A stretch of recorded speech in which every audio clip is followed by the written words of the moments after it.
আসসালামু আলাইকুম ওয়া রাহমাতুল্লাহি ওয়া বারাকাতুহু।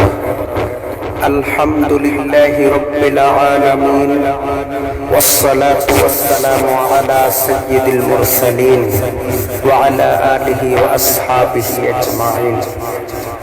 দূরে ও কাছে যে যেখান থেকে আমার ভিডিও দেখছেন সকলকে অন্তরের অন্তঃস্থল থেকে জানাচ্ছি আন্তরিক মোবারকবাদ। সুপ্রিয় শ্রোতা মণ্ডলী, আমি যে বিষয়টি নিয়ে কথা বলবো সেটি হচ্ছে আজানের সময় কানে আঙ্গুল দেওয়া কি। দেখুন, আজানের সময় কানে আঙ্গুল দেওয়া মুস্তাহাব।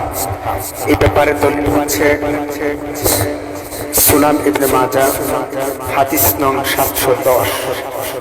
ওই হাদিসে রাসূল করিম সাল্লাল্লাহু আলাইহি ওয়াসাল্লাম বলেন, আন্না রাসূলুল্লাহ সাল্লাল্লাহু আলাইহি ওয়াসাল্লাম আমারা বিলাল আন ইয়াজআলা ইসবাআইহি ফি উযনাইহি ওয়া ইন্নাহু আরফাউ লিসাউতিকা।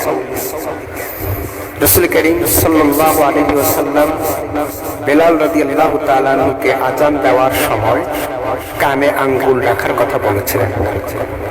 কেন রাসূল করিম সাল্লাল্লাহু আলাইহি ওয়াসাল্লাম হযরত বেলালকে কানে আঙ্গুল দিয়ে আযান দেওয়ার কথা বলেছিলেন? তার কারণ হলো ওয়া ইন্নাহু আরফা লিসাউতিকা।